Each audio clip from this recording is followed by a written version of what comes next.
iyo nkoze video nk'iyi iba ari video y'abanyabwenge, ni ikiganiro cy'abanyabwenge.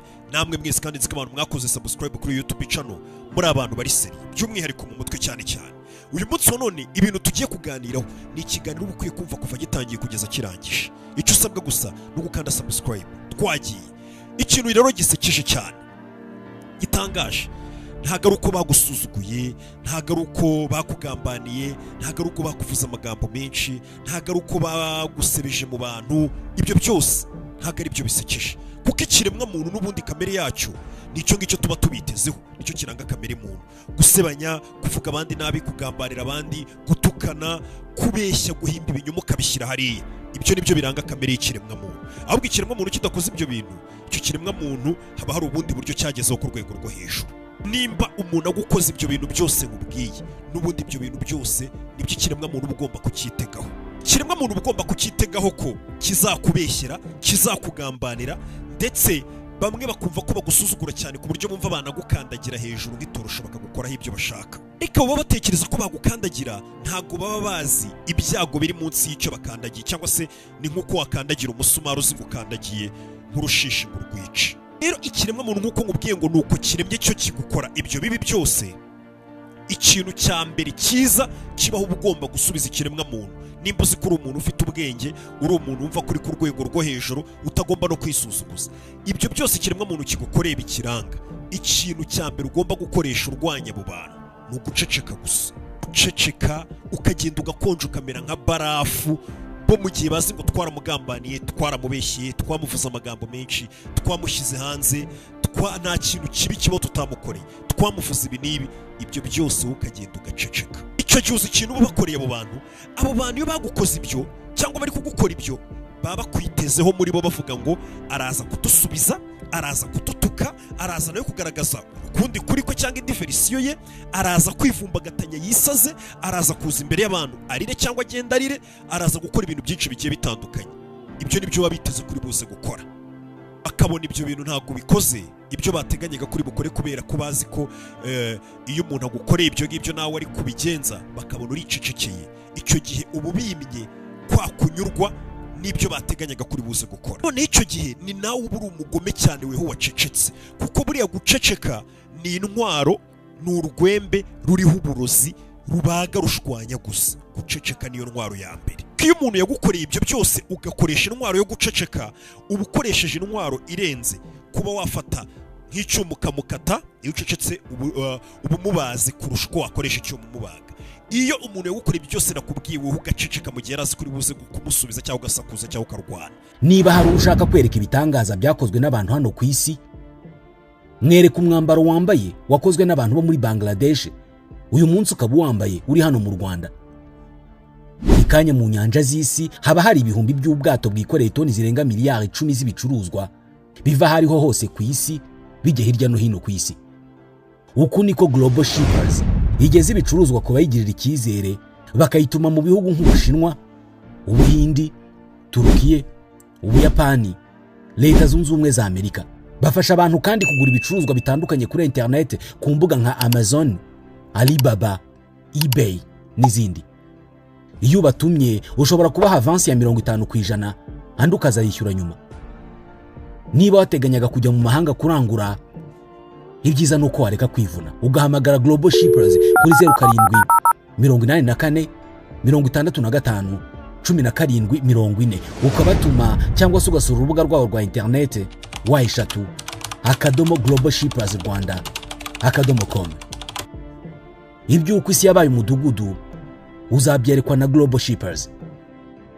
Iyo ucecetse uba ukoresheje intwaro iruta iriya ngumi yawe wari kumukubita ukamukura iryinyo. Ubwo wumvaga mu mutima aricyo wakamukoreye, ariko iyo ucecetse nibwo uba umukubise kurusha uko wakoresha ingumi ngo umukura iryinyo. Iyo abantu bari biteze kuzabasubiza ku byo bakugambaniye, ku byo bakuvuze, ku byo bakubeshyeye, ku bugome bwabo n'ubugambanyi bwabo n'ubujajwa bwabo, bakabona uracecetse uri kubahanisha intwaro yo guceceka. Ya magambo bakuvuze na bya bikorwa byabo n'akagasuzuguro bagukoreye, amagambo yabo bwabatangira kubaniga ubwabo. Mbega ubumeze wewe nkaho uri kubanigisha kwa guceceka kwawe. Ya magambo yabo ubwabo bifugiye bakuvugaho ubwabo arabaniga, ababuza amahoro. Tangira kujya bibaza buri munsi buri joro babona ukuntu ucecetse bakibaza ngo ariko ubundi uriya muntu twigeze tumumenya, bakabona ko batigeze bakumenya na rimwe. Nyine batongera kwibaza ati uriya muntu ntabwo twigeze tumumenya pe, kuko bajya kugukora ibyo byose, kukugambarira, kukuvuga, ngo kugushyira hanze, ngo kukubeshyera, ngo gukora ibice byose, bateganyaga yuko uzaza ugasakuza ukavuga, byaba na ngombwa ugakoresha imbaraga afite cyangwa connection ufite nawe ukabahemukira ukabagirira nabi, bakabona waracecetse ubasubiza nta nubwo uri kwisobanura ku byo bakuvuze. Icyo gihe ngo bahita batangira kwibaza ngo ubundi uriya muntu twigeze tumumenya. Icyo gihe ngo uba uri umunyembaraga w'ahatari. Baraje baraguseka, bajya hariya baraguseka, barakuvuga, barakwandagaza, barakugambanira, bagutesha amahirwe yawe kubera kugenda bavuga. Barangiza ibyo byose bagukoze no kugusuzugura bari ku karubanda. Abantu twese turabizi, nawe urabizi, nanjye ndabizi.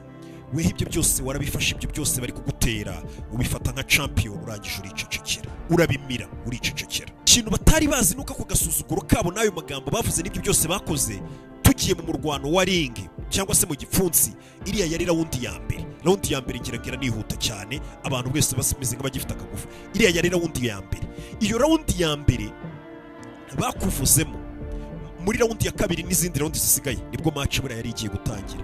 Bo rawundi yabo yabaye iya mbere gusa, baravuze, izindi rawundi zose wahise uzitsinda. Ndetse bapfiriye kuri rawundi ya mbere, bagitangira kubeshya, bagitangira kuvuga ibintu, bajya hariya bakavuga ibintu, tayari bari bamaze gutsindwa rawundi ya mbere. Mu rwano rero wa nyawo ubundi ahantu utangirira, bababwire umurwano wa nyawo buriya ntabwo utangira ngo nuko ngo wabonye ngo umuntu ngasanga akavuga, akasebya, akaba yahimba ibintu, akaba yagutesha amahirwe, akakugambanira, agashaka kugushyirishamo, agatuma usuzugurwa, cyangwa se we akagusuzugura, akagukandagira hejuru, akakugira nk'aho uri akantu k'amafuti. Hara ntabwo ari bw'intambara iba itangiye, wapi, kuriya kuba ari nko kwishyushya. Intambara ya nyayo itangira nyuma y'ibyo ngibyo mwakoze, harakurikira iki? Uwo mwabikoze arabasubiza ate? Aho ngaho niho intambara iba igiye gutangira. Biriya bya mbere buriya ntabwo iba ari intambara, wapi, ibikurikira nibyo ntambara. Iyo ntambara rero kuyitsinda ni ukuhe? Ni ukutagira ikintu kimuvuga. Iyo ntambara ngo uba wayitsinze ku rwego rwo hejuru. Kare ubwo bwiyemezi bagaragazaga bari kuvuga, ubwo bwibone bari bafite n'iki, buba bumeze nk'inyanja. Iyo utabasubije ugaceceka, iyo nyanja itangira kubarohamisha, batangira kuburohamamo, bakabura amahoro, bakarohama, bagakomeza bagashotora, bakarya inzara, bagashunashuna, ugakomeza ugaceceka. Baba bameze nk'abari gusamba, kumwe umuntu abari gusamba kubita amazi nyine ari kurohama atazi koga.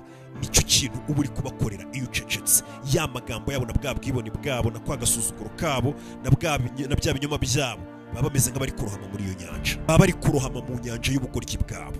Baba babizi aho bari, nubwo bakwerekana ko batari kurohama, ariko indani muri wo mu mutima no mu mutwe baba bari kurohama, baba babizi. Iyo wacecetse, iyo abo bantu bari bonyine bagukoze ibyo, cyangwa se uwo muntu ari wenyine wagukoze ibyo, ari wenyine we n'ibitekerezo byiyicaye nko mu rugo cyangwa agiye kuryama, wa wundi uba ugukora ibyo byose, we n'ibitekerezo bye bajya mu ntambara. Biriya bintu navuze buriya byari bikwiriye. Rero niho kwa guceceka kwawe gutangira kukabarya, gutangira kukabaraza amajoro badasinziriye, bari kwibaza ngo biriya bintu ndi kuvuga, uriya muntu adasubiza, biriya bintu namukoreye akaba adasubiza, kurakuru namugambaniye nkamubeshyera akaba adasubiza, kurakuru namusuzuguye ku karubanda nkamukandagira hejuru akaba adasubiza. Icyo gihe uwo muntu wagukoze ibyo, ahantu uba waramutsindiye, guceceka kwawe bimubuza amahoro, ntabwo ajya aryama. Uko yakubeshya akihagararaho kose cyakereka abantu, ntabwo ajya asinzira. Ibi guceceka kwawe biramwica cyane. Aho niho noneho uburemere bw'agasuzuguro kabo butangira kubabera nk'ikintu cy'ikimodoka kinini cy'igikontineri gitangiye kubaremerera, kikwicayo kikabafyonda. Abo bantu ngo bagera mu buriri baryama bagatangira gutekereza ati biriya bintu nakoze, biriya bintu navuze, navugiye mu bantu, nshyira umuntu hasi, nsebya umuntu, mugambanira, mubeshyera, gira gutya, agatangira akabitekereza. Uko babitekereza, igisubizo babona urakizi, babona ubusa. Buriya uramutse waramusubije, waragiye ukisobanura, waratukanye, nawe wararwanye, iyo agiye gutekereza aravuga ati ariko umuginga nawe yaraje akora ibi ngibi. Ariko iyo wacecetse, atekereza ibyo yakoze n'ibyo yavuze byose, igisubizo, urabona twese dutekereza ngo tubone igisubizo, aratekereza igisubizo abona ni ubusa, kuko wamuhaye ubusa, waracecetse. Uko guceceka kwawe rero biragenda bigakora nk'induru mu mutwe wabo, uba umeze nk'uri kubasakuriza noneho mu mutwe mo indani mu bitekerezo. Kwa kundi wowe uzi ngo kuvuga kwa nyako, buriya baca umugani mu Kinyarwanda ngo umuhanga wo kuvuga nta n'ubwo abumbura umunwa. Iyo abantu bagukoze ibyo bintu wowe ugaceceka, iyo bagiye kuryama uba umeze kwa guceceka kwawe kubabera nk'induru. Uri kumva induru y'umuntu ari kuvuza induru ngo umuntu abare mugire gutya rwa rusaku yamajwi atuma udasinzira, uba umeze nk'aho guceceka kwawe kwababereye induru mu mutwe. Ijoro ryo bagiye kuryama kwa guceceka kwawe kubabera urusaku mu mutwe, noneho uko iminsi igenda yicuma bagatangira gusobanukirwa amafuti yabo n'ububwa bwabo, ubwo batangira kumenya ko bakinishije umuntu udakinishwa, asuzuguye umuntu udasuzugurwa, ndetse bibeshye ku muntu bayobeye ku gikoko. We nta kintu uba ugomba gukora usibye gukomeza ugaceceka, bagakomeza bakigaragura muri uwo mwanda bashyize hanze, cyangwa se uwo mwanda wabo w'ububi bwabo, bagakomeza bakawigaraguramo, ugakomeza ugaceceka. Ikindi, ntuzigere ukora ikosa ryo gutuma bashobora no gukeka ikiri mu mutwe wawe weho wacecetse. Ceceka, wikorera ibintu byawe nk'ibisanzwe, ukomeze ubuzima nk'ibisanzwe, unaseke nk'ibisanzwe nkaho nta cyabaye. Ubime bya byiyumviro cyangwa se bya byifuzo byabo byo kumenya ngo ubundi none ubu basigaye atekereza iki mu mutwe. Ntibamenye ikintu uri gutekereza, ntibagire ikintu kimwe mbega bakumenyaho, bahite bakomeza bamenye ko batigeze bakumenya na gato. Icyo bari bakeneye reaction yawe bajya gukora ibyo byose. Buri umuntu ujya hari akaguhemukira, umuntu ujya hari akakuvuga amagambo, umuntu ujya hari akagusuzugura, akagusuzuguza, akagukandagira, akanabikwereka n'abantu bakabibona ko uwo muntu yagusuzuguye cyangwa yakumenyereye cyangwa yanakubeshye yakuvuza ibintu. Uwo muntu aba akeneye reaction yawe, aba kwiteguye, kuko niko ikiremwa muntu tureacting. Abavuga ati ndabizi namukoze ibi ngibi, ejo azaza avuga ibi, navuga ibi, nzahita nabwo mvuga ibi ngibi, bite ngura mvuga n'ibi ngibi, nongere mubeshyere n'ibi. Niko uwo muntu aba atekereza. Iyo rero ubikoze uba uri kujya mu mutego we, n'ubundi aba yarakwiteguye. Rero weho ikintu ukora ni kimwe, uraceceka. Iyo ucecetse uzi ikintu uba umukoreye, bumeze nk'aho umuntu yatangije umukino, agatangiza umukino atazi amategeko y'umukino. Ubu mweretse kuri master w'uwo mukino, ndetse wari uri no mu banditse amategeko y'uwo mukino, ku buryo uwo mukino barawutsinze, uwo muntu mbere y'uko anawutangiza uba warawutsinze. Keka ko bazi ubwenge, bakeka ko bagusuzugura, bakakomeza ubuzima nkaho nta cyabaye. Ariko guceceka kwawe niyo ntwaro ya mbere nziza yo kwihorera wakoresheje, kandi iyo ntwaro wayikoresheje nk'umuprofesiyoneri. Ko nanone hari ukuntu umuntu aceceka ariko ntaceceke giprofesiyoneri, akaba yacikwa agatambikamo akantu, cyangwa se ukaba bakubona ko wahindutse warakaye, mwahura ugahekenya, cyangwa se bakubona abantu bakabona isura yarahindutse, usigaye usa nabi kubera baguhemukiye. Guceceka kwawe iyo ntwaro uyikoresha nk'umuprofesiyoneri, ukomeze nkaho nta cyabaye. Bima ibyo byishimo byo kukubona amagambo yabo cyangwa se ibyo bakugambaniye hari ikintu byagukozeho ku buzima bwawe. Nimba hari ikintu cya mbere bari bategereje, cyangwa se n'abantu baba bakurikiye hafi babategereje kuza ukavuga ngo gute wankora ibi bintu, gute wakwicara ukambeshyira, gute wangambanira mu kazi, gute wansebya aha n'aha, gute wanteranya aha n'aha, gute wamimbira ibinyoma, ugasakuza, ukarira, ugatonga, nawe ukaza ukerekana ibimenyetso. Ibyo bintu nibwo bugoryi bwa mbere ubukoze. Oya, ceceka, kuko ibyo bikorwa n'abanyantege nke. Ibyo bintu bikorwa n'umuntu ufite intege nke. Nubona umuntu umeze gutyo uzamenye ko ari umunyantege nke. Bazamushuka ngo ni umuntu ngo uzi kwivugira, gutazi ngo gukora ibi niba, ariko uwo ni umunyantege nke uza agakora ibyo. Imbaraga za nyazo ziri mu kureka abantu bateye gutyo bakora ibyo bintu, ubwabo ibyo bintu byabo bakora bikabarimbura, weho wicecekeye, kuko ntabwo bijya bitinda. Ibyo bintu ubwabo bigenda bibarimbura, nubisuzuma neza uzabibona. Ubwabo bigenda bibarimbura, bagenda birimbura ubwabo bitewe n'ibyo bintu bakora, babeshya, bahimba, basuzuguramo abantu, bakandagira abantu bakumva ko aribo bari hejuru abandi bari hasi. Ubwabo birabarimbura, wicecekeye, niho hari imbaraga. Noneho abantu bo hanze bari abandi muba mubona, cyangwa se nabo ngabo bagukora ibyo ngibyo, baba biteguye urusaku. Iyo baguhemukiye cyangwa abandi bari hanze bakabona uri guhemukirwa, cyangwa se uri kuvugwa, cyangwa se uri kubeshyirwa, cyangwa se uri gushyirwaho ibintu, abantu bandi bari kubireberera nabo ngabo babikoze, baba biteguye urusaku rwawe.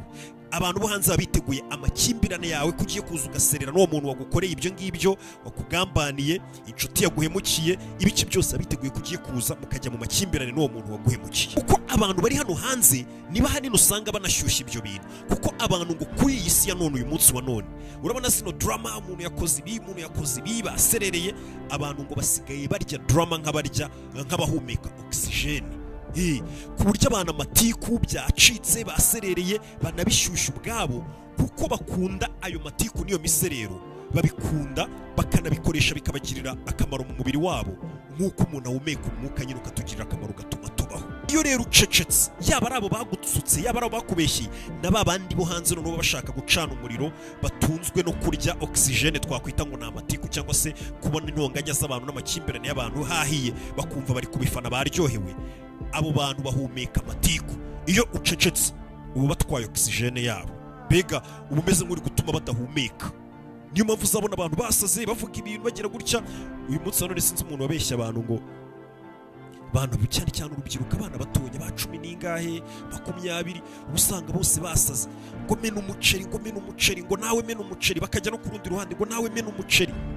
Ariko aho ngaho wowe uberetse ko wakuriye mu rugo rurimo abagabo, nta mugabo nyamugabo umena ibiryo. Umuceri ntabwo bawumena, barawurya. Ukabereka ko umuceri batawumena, umuceri barawurya. Tubundi umena umuceri ni ikirize iri hano hanze ku isi. Iyo rero abo bantu bamena imiceri bavuga ngo bamena umuceri ucecetse, abo bantu buri kubiba oxygene bahumeka, kuko bahumeka umwuka w'intonganya w'amakimbirane. Niyo babona bari gutongana, uyavuga n'uyamusubiza hahiye baserereye, ibyo nibyo ngo bahumeka, nibyo bibagirira umumaro. Rero iyo wicecekeye uba uri kubanika, uri kubiba umwuka bahumeka, ushobora no gutuma bapfa. Icyo gihe abo bose ubashyize mu mwijima, uba bashyize mu rungabangabo, mu bintu bituma bakomeza gutekereza nyine, bakibaza bakabura ibisubizo. Ku buryo umuntu ahora yicaye aho ngaho, yaba ari babandi bagukoze ibyo na babandi b'abaturage bari aho hanze bashaka kureba ayo makimbirane, bose bagakomeza bibaza ngo ese koko ubundi byari byo ngo cyangwa ntabwo byari byo, none se koko baba barabikoze cyangwa ntabyo bakoze, none se koko uriya muntu ni umuntu mubi, ni umugome cyangwa ntabwo ari umugome, none se koko ni umuntu mwiza cyangwa baramubeshyera cyangwa ntabwo bamubeshyera. Ibyo byose bagakomeza bagata igihe mu bitekerezo. Ikintu bakomeza bagatekereza bakabona ni ubusa, kuko waracecetse. Icyo gihe uba uri gutsinda. None icyo gihe ikintu uba ukoze, uba ufashe ibitekerezo byabo ubwabo, bikaba ari byo bibabera abanzi. Umuntu agatangira guhangana n'ubwonko bwe, aho guhangana nawe agatangira guhangana, agasa ubundi yarabikoze cyane yabikoze, asa ubundi. None hari n'igihe bigera hagati yabo ubwabo bagatangira gusubiranamo, nyamara wabona arengana, nyamara wabona barengana, oya barabikoze, baranabagome, n'umuntu n'iki uriya n'umuntu yamwica, nyamara ntabwo yabikoze, nyamara ni mubi, nyamara akwiye gusuzugura, nyamara ntakwiye gusuzugurwa.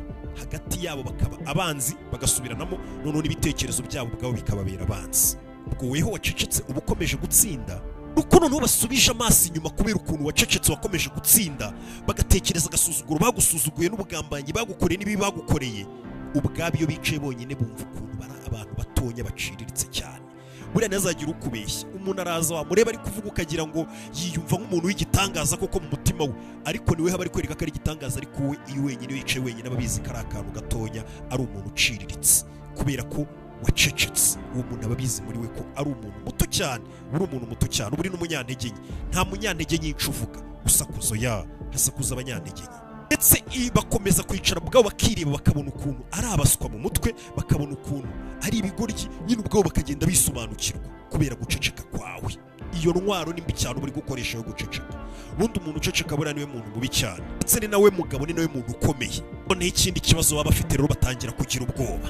Buriya baba banafite ubwoba, ariko uziguye mukira umuntu ukabona aracecetse, wari umenyereye ko ikiremwa muntu iyo ugiye mukigiza kuza kivuza induru kikirukanka kikajya kwisobanura, uwo muntu unatangira kuba afite ubwoba, akavuga ngo uriya muntu ari gupanga kunkorera iki, buriya ntari gupanga kohereza abicanyi ngo banyice, buriya ntari kujya kumurozi ngo anyoherereze amahembe, buriya ntari agatangira noneho kubaho noneho mu bwoba, avuga ngo uriya muntu agiye gukora iki. Kubera iki? Wamubereye iyobera, wagumye uri iyobera mu guceceka kwawe. Tayari aho ngaho bagikomeje guhangana n'ibitekerezo bye, bikamubera umwanzi. Icyo gihe rero uba udakorwaho, uko guceceka kwawe guteye ubwoba cyane, gutangira kubatera ubwoba. Iyo ucecetse uba tayari wamaze guhinduka ikintu cya mbere batinya kuri iyi si. Buriya umuntu uvuga ubuzi nk'ikintu yakora, ukavuga ngo uriya iyo muvuze nawe aragenda akavuga ibi, iyo mubeshye aragenda akagira uko, iyo musuzukuye aragenda akagira uko. Ariko umuntu ucecetse, iyo umuntu yaguye mu kiyaga akabona uracecetse, niweho umuntu wa mbere batinya ku isi, ukabavuga ati uyu muntu ari gupanga kuzankorera iki koko narangaye, aba afite ubwoba. Niweho umuntu wa mbere aba abaye hatinya ku isi, kuko ntabwo abazi ikintu uzamukorera narangara gato. Abo bantu bundi iyo urebye neza ibikorwa byabo, baragusuzuguye, baranagusuzuguje. Ariko iyo abo bantu ntabwo bazi amahame agenga icyubahiro, nubwo bagusuzuguye bakagusuzuguza, ariko icyubahiro bo nta nubwo bazi amahame akigenga. Icyubahiro ni ikintu umuntu akorera, ntabwo ari ikintu uvukana, cyane cyane umugabo. Icyubahiro ni ikintu gikorerwa. Kugikorera ni ukwe rero, icyubahiro gikorerwa mu guceceka ugakora. Icyubahiro ntabwo gikorerwa mu gusakuza ngo wereke abantu ko bakwiye kukubaha. Icyubahiro ukibona mu guceceka, niho ukibonera. Bareke muri kano kanya bose bagukoze ibyo baseke, baserebure, bumve batsinze, baserebure iyo ntsinzi y'akanya gato. Ariko mu gihe kitari kirekire gito kiri imbere, ubwabo bahita babona ko batsinzwe. Uko iminsi yicuma batangira kugenda babona noneho ukuntu kwa guceceka kwawe bitari kubica gusa, kuko kwa guceceka kwawe kuba kwaratangiye kubica, ahubwo noneho batangira kubona ko kwa guceceka kwawe uko iminsi yicuma bari baraserebuye intsinzi, kwa guceceka kwawe ntabwo kuba kuri kubica gusa, noneho kuba kugeze aho kunabashyingura. Gusa ntabwo twakwirengagiza ko uri umuntu urababara pe, wowe uri kunyumva urababara. Nta muntu utazi ko agasuzuguro gusuzugurwa birababaza. Umuntu w'umugabo urasuzugura n'ugasuzugura cyangwa se ugahemukirwa cyangwa se ukagambanirwa na bamwe bitaga inshuti zawe, ba bantu utigeze wifuriza ikibi ukabona nibo bari kukugaragaza nk'umugome nk'umwicanyi, kandi uzi ko nta kintu kibi utigeze unabatekerezaho. Ibi byose ukabibona nyine, n'abo wagiriye neza bose ukabona bari kuguhemukira, bari kukuvuga, bari kugira gute. Ibyo bintu birababaza, nicyo kintu cya mbere kibabaza cyane umuntu. Ubwo buribwe bigutera, uburibwe abantu nanone ntabwo babusobanukiwe. Uburibwe ntabwo ari ikintu kiraho gusa, uburibwe ni intwaro, ni igikoresho. Iyo abantu bakubabaje bakagutera uburibwe, bo ntabwo baba bazi ko bari kuguha intwaro, ariko mu by'ukuri abantu baguhemukiye gutyo bakagutenguha gutyo, we nta kiba bakoreye, baguha uburibwe. Ubwo buribwe rero iba ari intwaro. Iyo ntwaro rero y'uburibwe iba igomba kugukoresha ibintu bibiri.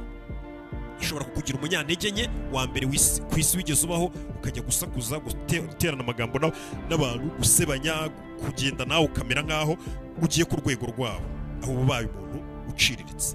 Ariko nanone ubwo buribwe ushobora kubukoresha nk'intwaro yo kuvuga ngo iyi ntwaro igiye kuntyaza, bwa buribwe bukagutyaza, bukagutuma uba umunyabwenge kurushaho, bugatuma umenya abantu ukuntu bitwaramo, bigatuma umenya isi ubayemo, mbega ukamenya ikiremwa muntu ubundi cyanyacyo ni ikihe, kuko ubundi ikiremwa muntu abantu ntabwo bakizi. Ariko ubwo buribwe buragenda bukakubera intwaro ituma umenya abantu, ukamenya isi, ukamenya uko witwara, bigatuma umenya uko uzarama kuri iyi si, ndetse ukamenya n'uburyo ugomba kurwanyamo abanzi bawe ucecetse gusa. Gusa nanone abo bantu iyo bavuze ibintu nk'ibyo cyangwa bakoze ibintu nk'ibyo, baba biteguye kuvuga ngo niyo waceceka utabasubiza, ariko bazabona utagikora ibyo wakoraga nk'uko wabikoraga, bazakubona utakibasha kuba wabyuka ngo ujye mu kazi nk'uko wakajyagamo, utagiseka nk'uko wasekaga, utacyambara ngo usohoke nk'uko wasohokaga, utagipostinga useka nk'uko wasekaga mbere. Baba bizeye ko niyo waceceka ariko bakubabaje, bakumennye umutima, isi yakubihiye, ubu ngubu washaririwe, aho ngaho ubu bahaye intsinzi noneho ku muntu. Niyo waceceka ariko guceceka kwawe ntacyo biba bimaze. Guceceka kwawe ubundi ntabwo ugomba kugutangira ubuntu. Guceceka kwawe cyangwa se ako gahinda baguteye, ntabwo bagomba kumenya ngo hari n'akantu na gatonya muri ibyo bintu bibagukoze, muri ubwo bubwa bwabo byashe ngo bihindure ku buzima bwawe. Ubuzima bwawe bugomba gukomeza nk'uko bwari bumeze ku murongo, uko wabagaho, uko wasohokaga, uko wambaraga, uko wakoraga imirimo yawe ukanarushaho kuyinoza, ahubwo ukanarushaho kubona n'ibiceri byinshi cyane, ndetse ukarushaho no kwishima. Umuntu akakubona wishimye, nimba ari famiye yawe, nimba ari ibindi bikunezeza byari bisanzwe bikunezeza, bakabona nta kintu kimwe kigeze gihinduka ku buzima bwawe. Aho ngaho nibwo buri gutsinda. Bareke bavuge, bareke bagusebye, bareke batukane, bareke bakora ibyo byose, ariko ibyo byose iyo babirangije bimaze kurangira, igisigara ni iki? Batangira, urabona iyo umuntu wamwishe nk'umuzimu ukagutera, njya numva bibaho cyane, umuntu waramwishe umuzimu ukajya ugutera, ukakubuza amahoro, ukagira gute, bya bikorwa byabo bakoze, ya magambo bavuze, bya bindi byose bakugambaniye, bitangira kubatera nka ya mizimu, ubwabo bikabakurikirana ibikorwa byabo bibakoze, bigatangira kubiburiza amahoro. Kubera iki? Uri gukoresha ya ntwaro yawe neza yo guceceka. Noneho igihe kijya kigera, kera karabaye, bakaza bakambakamba, bakuruza inda, baza bashaka attention yawe, baza bagusaba imbabazi, baza bakwigiraho inshuti, ukumva bamwe batangiye no kukuvuga neza kandi bari ari abo ngabo, mbega ukabona bameze nk'aho bari kukwiguraho, kuko nyine wabayobeye, wababereye iyobera, wabatesheje umutwe, wababujije amahoro kubera guceceka kwawe. Icyo gihe rero nibwo uhita umenya ko bya bindi nakubwiraga ngo wabatsinze kera, uhita utangira kubibonesha amaso yawe ko watsinze. Igihe rero icyo gihe bazaba batangiye gushaka attention yawe, batangiye kukwikundishwaho, batangiye kuza kukwisabisha imbabazi, batangiye kuza kugera nk'aho noneho baciye bugufi, utazakora ikosa nanone ryo kugira ngo ubabwire ngo utangira ujye ubabwira ngo rega ngo hari ako namwe mwari mwakojeje, mwararengereye, biriya byose mwakoze ntabwo ari byo, ntimuzongere. Ibyo bintu ntuzatume mugerana kuri uwo mwanya. Icyo gihe cyose bazajya baza bakakwibwirisha utwo tuntu, ubona batangiye guca bugufi, ubona batangiye gusaba imbabazi, ubona ko bemeye intsinzwi noneho ku mugaragaro, mbega batangiye kwigira gutyo. Niyo mwahura bagashaka kubikwibwirishaho, bagatangira gusubiza muri za nkuru ngo uribuka ngo mbere nigeze kugukorera ibi nibi cyane agize gutya na gutya hariya nshobora kubona nyine agitangira kuvuga ibyo bintu uzamurebe mu maso umwenyure wigendere ugende umwenyura gusa gake gake wicomokere ntuzafate umwanya wawe ngo umuganirize kuri ibyo bintu umubwira ati buriya waramemukiye byarambabaje nubwo nacecetse ariko waramemukiye biriya nabwo uba uri kugaragaza intege nke reba uwo muntu uri kukubwira ayo magambo umwenyure useke ugende ku kazi ibyo akora ajya kubikorana mbere yari azi ibyo ari gukora nubwo ngubwo agarutse kukureba hari n'igihe abasha gukomfirima ngo amenye ariko uyu muntu ari gutekereza iki nta kintu ari kumpangira noneho amenye izindi ntege nke zawe utangire umubwire ngo nukuri waramemukiye ngo buriya numvaga nagira gutya utangire ugaragaze noneho uruhande rwawe rw'intege nke kuko umuntu yaguteze agatego k'imbabazi cyangwa se kwereka ko noneho ari kwicuza reba uwo muntu mu maso umwenyure wisubirire mu kazi kawe kaguceceka kwawe aba aricyo kintu cy'urusaku bazigera bumva kikuvuyeho iyi si ya none dutuyemo ndetse no kuva kera abantu bafite ukuntu bafite ibitekerezo bitari byo by'ukuntu umuntu w'umunyembaraga cyangwa se imbaraga za nyazo zikora cyangwa se muri rusange ziba zihagaze ariko ntabwo babizi ibaze ko uyu munsi none uzabirebera mu bantu dufite yaba mu Rwanda yaba muri Amerika yaba i Burundi yaba igihugu icyo ari cyo cyose ukurikiye urimo kuko isi yose ndabizi bikurikiye YouTube channel aho waba nkurikiye hose uri waribeshya imbaraga ukuntu zitekereza ntabwo ariko zimeze imbaraga hari abantu bafite ishusho y'uko umuntu ufite imbaraga ari wa wundi uzi gusakuza cyane pe aza akavuga amagambo runaka bariya ibiki nyine umuntu agasakuza cyane izo ntabwo ari imbaraga abantu bazi ko umuntu ufite imbaraga ari wa wundi uza akarema sena agateza akavuyo agateza imidugararo byaba na ngombwa ukumva ngo yarwanye yakubise umuntu wapi izo ntabwo ari izo mbaraga mwaribeshye imbaraga ntabwo ari uko zikora za nyazo uko nguko babyita guta umutwe kwa kundi umuntu aba ari desperate nyine yabuze icyo akora ari guta umutwe nyine ahantu hose nyine yabaye nk'umusazi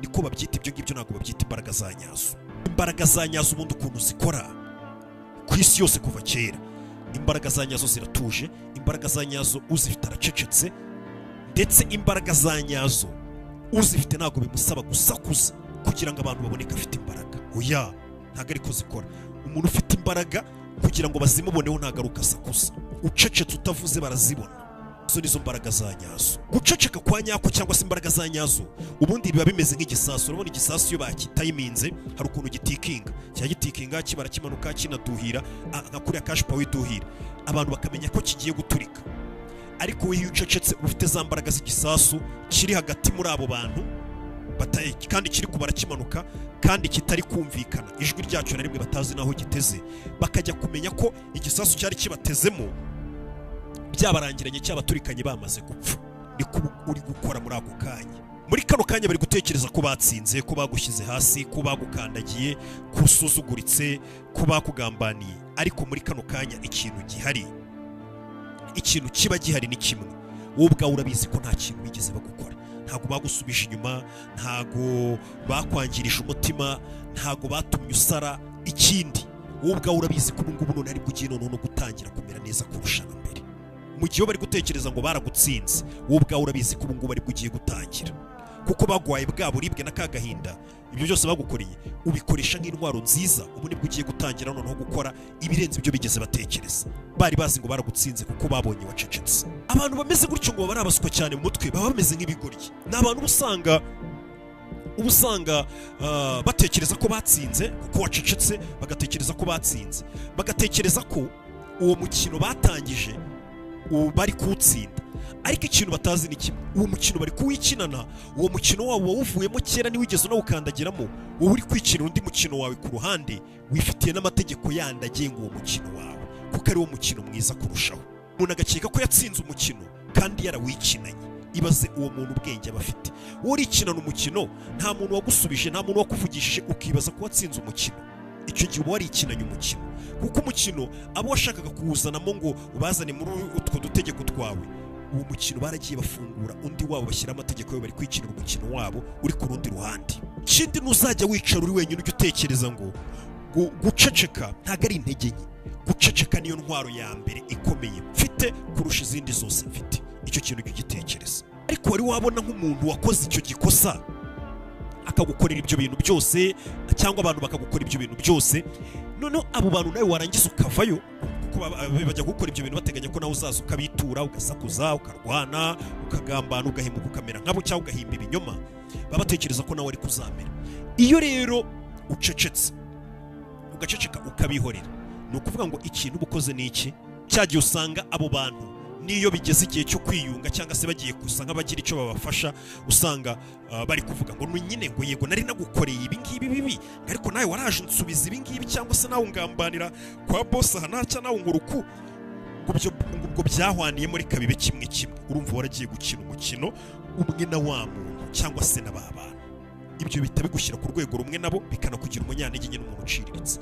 Ariko iyo yagukoreye ibyo akazamenya ko nakaba nabizi igihe kikagera asanga nyine kuko mu by'ukuri yarazi ngo yatsinze igitego ariko yaracitsinze kuko yari ikinanye.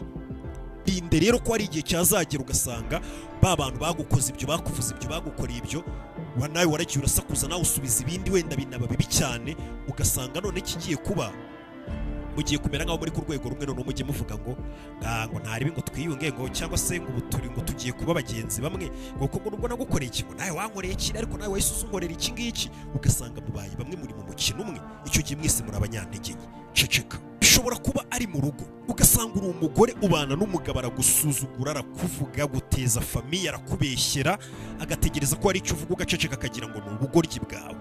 Buri uko uceceka akagira ngo uri ikigoryi wa mugore we ugakomeza ugaceceka kugeza umunsi umwe ufashe icyemezo cyo kuvuga ngo ndacecetse noneho ndagiye.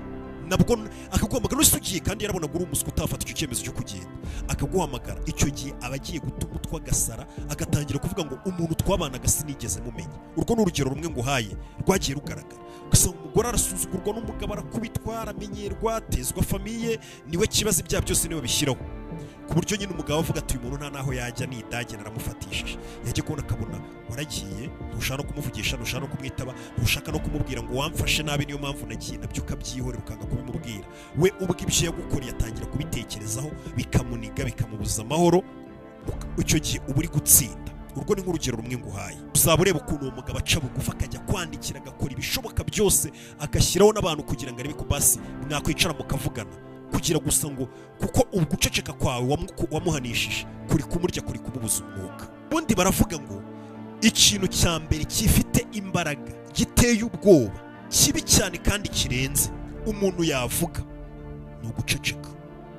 Ni ukuvuga nothing. Nicyo kintu cya mbere giteye ubwoba, nicyo kintu cya mbere cyabangamira umuntu, niryo jambo ubundi jambo ryabangamira umuntu rikamubuza amahoro ku buryo ananirwa no gusinzira. No kumubwira ikintu kidahari no guceceka gusa. Icyo kintu wavuga giteye ubwoba. Kamabwire ngo guceceka bifite imbaraga nyinshi kandi mu buryo bwinshi bugiye butandukanye. Ejo dushobora kuzagaruka ku guceceka muri business. Icyo kiganiro nacyo tukagikora ukareba ukuntu ari ingenzi rimwe na rimwe kuba wagira aho uceceka mu gihe uri mu bintu byawe by'ubucuruzi cyangwa se mu gihe uri gutera imbere cyangwa se igihe wageze kuri success yawe. Byose tuzagenda tubibona ubona ukuntu guceceka ari intwaro idasanzwe. Ngira ngo hari n'ikindi twakoze cy'ababudiste ku byerekeranye no guceceka. Reka mbabwire ngo ibuka gukora subscribe. Ikindi kintu nabibutsa hari ibindi biganiro buriya bijya bica. Urabona iyo YouTube yanjye hari ahantu hirya utambitse hejuru handitse membership. Aho ngaho naho ujyaho tu haba ari ibiganiro cyane cyane nk'abantu bari hanze mwebwe mubasha kubibona ahantu handitse membership. Ugenda uhakande usanga ari nk'udufungo dukenya wishyura ushyigikira cano ukabasha kureba bimwe mu biganiro abandi bantu batajya babona. Aho ngaho ntabwo twabura gushimira ku bantu baguze iyo membership. Tugiye dufite bamwe na bamwe harimo nka Mukakarisa ba Drizzy Boy ba David Johnson n'abandi benshi. Mwese mwamaze kugura membership yanyu kugira ngo mushyigikire YouTube channel ndetse mubashe no kureba izindi content abandi bantu batari kureba muri kano kanya. Reka mabwire ngo gukora subscribe dukomeze twubaka umuryango mugari wa Rock Entertainment. Imana ibaha umugisha muhahe muronke. Ciao ciao.